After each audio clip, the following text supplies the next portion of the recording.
What's up, everyone? It's your girl Nyamira's Finest again. Welcome to my YouTube channel, and today I'm about to give you a story or give you tips and tricks on how to beat a long flight with an infant.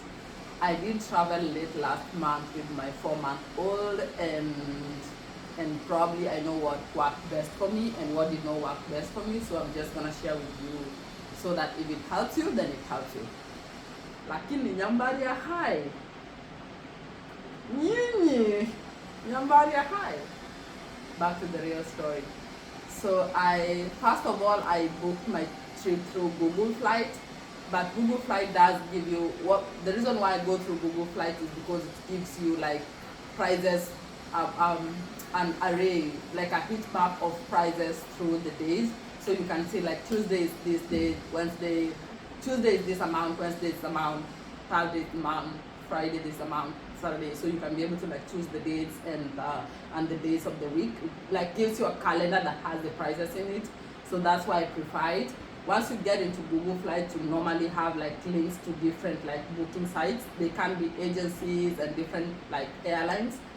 So I prefer to go directly to the airlines, because if you go directly to the airlines, then you are able to like book a seat too. And if you're traveling with that infant, then you might want to like book a seat. Normally people don't want to buy seats. I also don't do the same. But then what worked for me best this time is I booked through the agency and I bought a seat at the front that has a bassinet. They normally give you a bassinet that hooks and then you put the baby inside. For sure you are not going to carry a 4-month-old for 12 hours straight. So for me, this is how my experience. If you know my baby, he's a very demanding baby. He likes to cry, he likes to be held, he likes to like get attention and stuff. And if you've met him, then you might ask me how I survived the 12-hour flight. And so the thing is, what worked in my favor without me using any form of tips and tricks is I never knew that when you're in the flight engine and the motion works like white noise, so the baby tends to sleep. Even if it's a difficult baby, the baby tends to sleep. I don't know how it works for toddlers, but for infants and like babies, like newborn infants and that gap, they normally take it as white noise and they tend to sleep. Other people say use Benadryl, use Peritone, use this, use that to make them sleep, but the white noise is enough. If the white noise will not make them sleep, neither will Benadryl. So I think that worked in my favor without any effort. So the things that I try to arrange in a row is I try to book a seat with a bassinet. You're not going to have a baby on your lap for 12 hours. We were the two of us, but then I made sure that I had a bassinet, because that way we can like, when he sleeps, we put him down. So he slept like all through the flight and he had like 1 hour spans where he was awake, and there were like 3 of them. So like for 3 hours we had him, but for the rest of the 12 hours he was sleeping in the bassinet.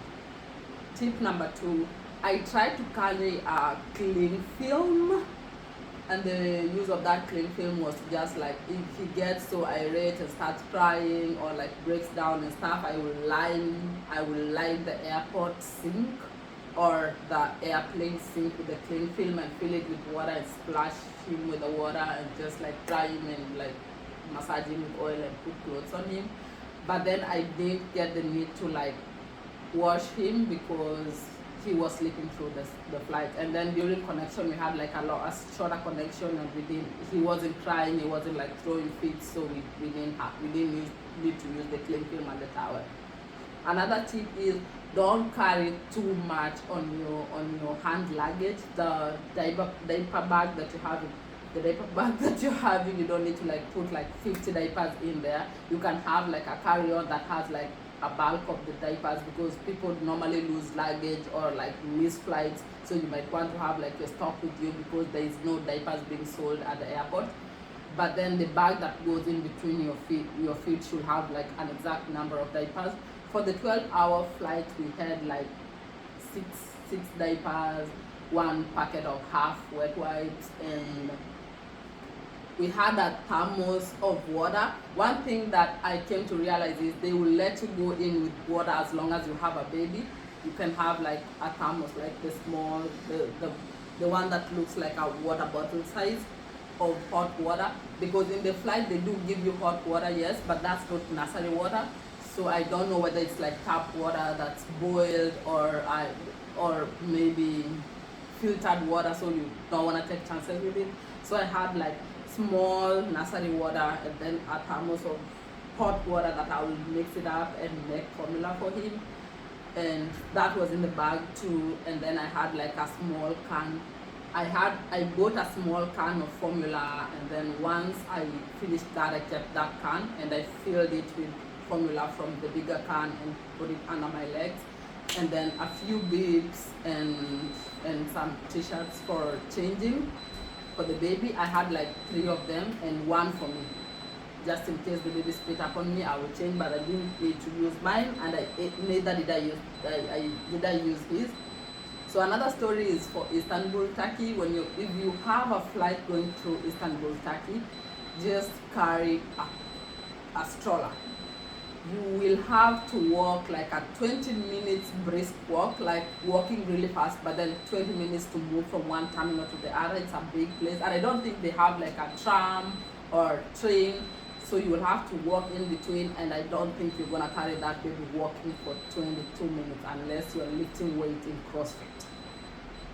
And then what else did work for us? We had to like walk through. We had like 2 kids. We had my toddler and the infant, and then we had a double stroller, so it was easier for us to like push them through the airport. And then midway we stood, fed the baby, and continued again. Got to the end, changed the diaper, and waited for like less than an hour, and then we boarded the other flight. Another thing is, if it's not a full flight, just get a big blanket. If you get a big blanket, then you're gonna pad it up and like put him in and make him like use it as a bed on the next seat. That will work for you. And that blanket too, he might use it to like lie on the seat at the airport, like a very big blanket, and you use it and you like line it and pad it on the sides and use it as bed. And then again, when you get home, probably it's time to like wash him and massage him really good and let him sleep. So that's all the story I have for today. I don't know whether this helped you. Just ensure you don't Benadryl the baby, because there is white noise that will work in your favor. Just ensure that the feeding regime is on point.